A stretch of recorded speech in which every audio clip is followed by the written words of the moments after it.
Hello bakers, welcome back to my YouTube channel. So today I'll be teaching you how to make these cookies. You want to start off with your measuring out all your ingredients. For the accurate measurement of the rest of the ingredients used, please check the description box.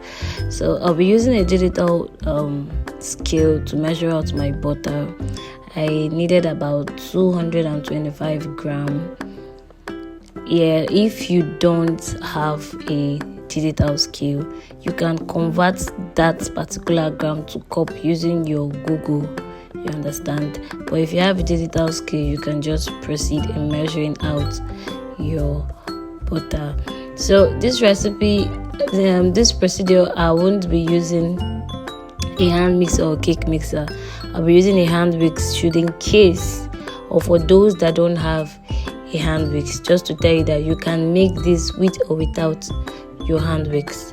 So we'll be proceeding to for this recipe you don't need granulated sugar, you need icing sugar instead, and this I'll be using this particular brand for it.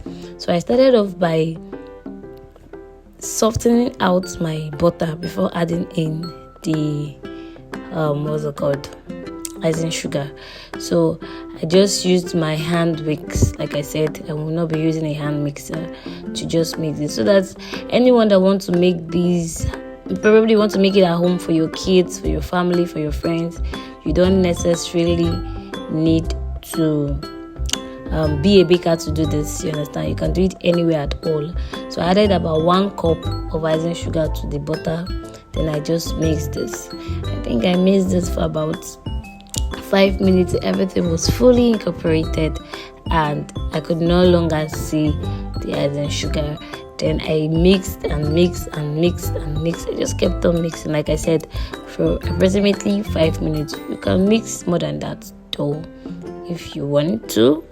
So just mix and mix. This cookie is very, very simple. It's so easy to make. But like we know, we have different kind of cookies. This particular cookie will be piping it out to create that particular shape. In the most cookie you cut it out, but this will be piping out. And if you're not a baker, that procedure might be a little bit stressful for you, but trust me, just follow the way I did mine and you'll be good to go.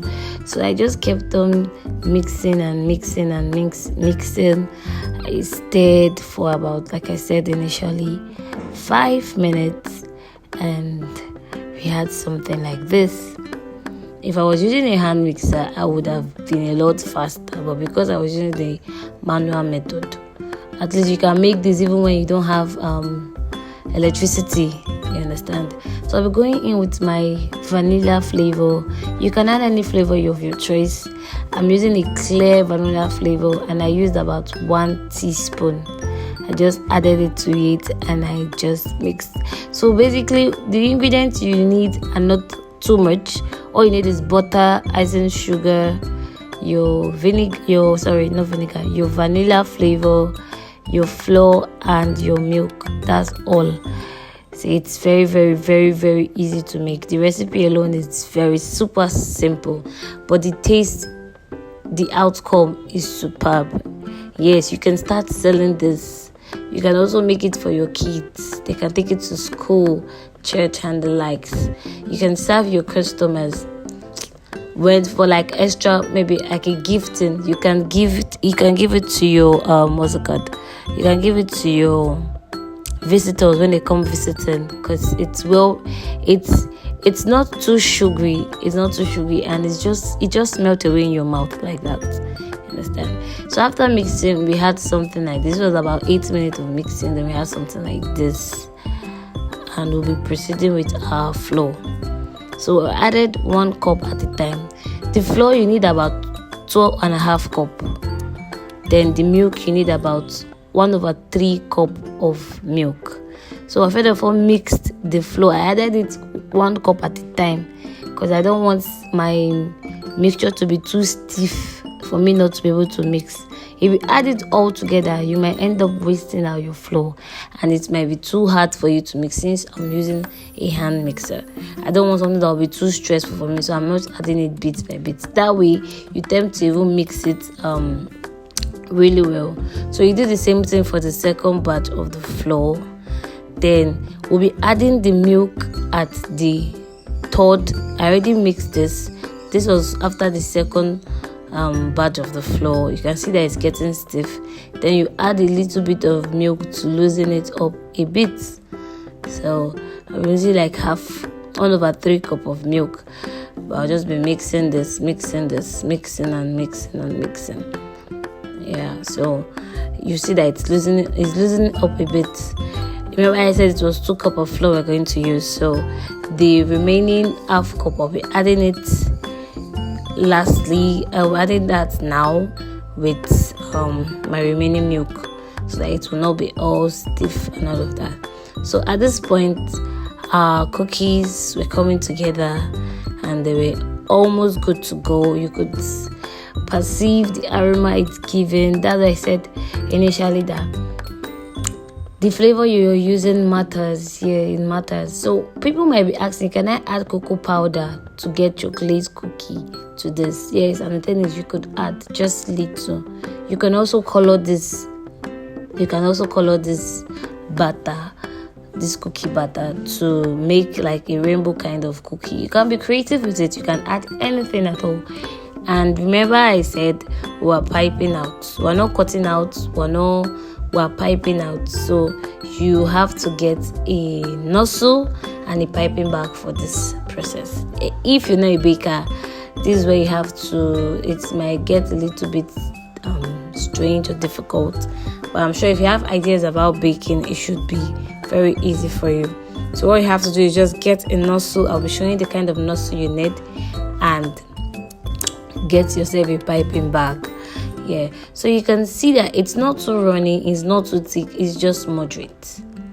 You see, to enable you, remember I said we're going to pipe. So if it's too running, it will not maintain shape. If it's too thick, it will not pipe out, it will come out from the bag.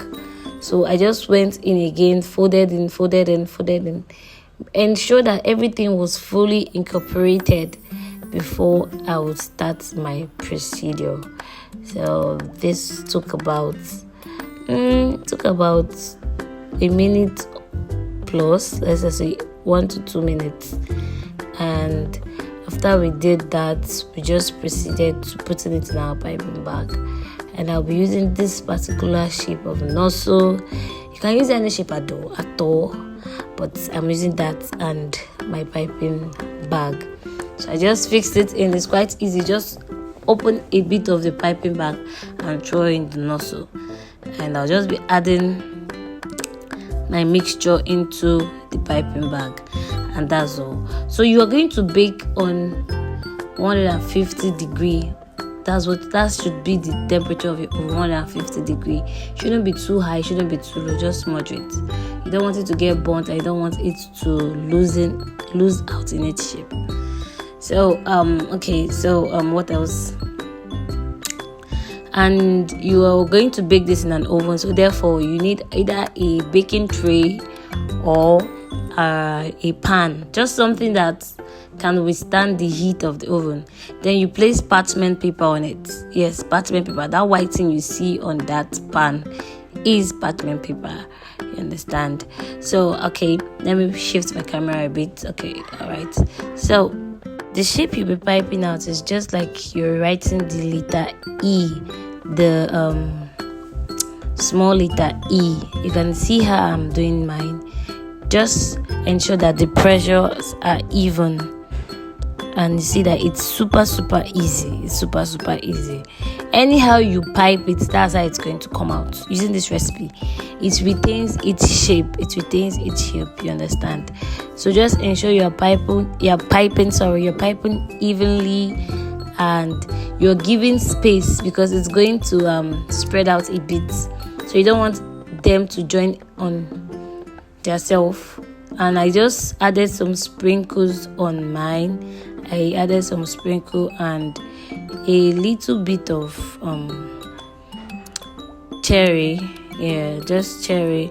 This is actually optional, but just to make it look a little bit fine and all of that, you could actually do that. So I just added a little bit of cherry, and that was it. I baked it, like I said before, 150 degree, and you have to leave it to cool off after it's out of the oven. Leave it to cool off before placing it on anything or serving it. So this is what we got, and it was super crunchy and so buttery. Thanks for watching, guys. Please subscribe to our YouTube channel. Thank you. Bye.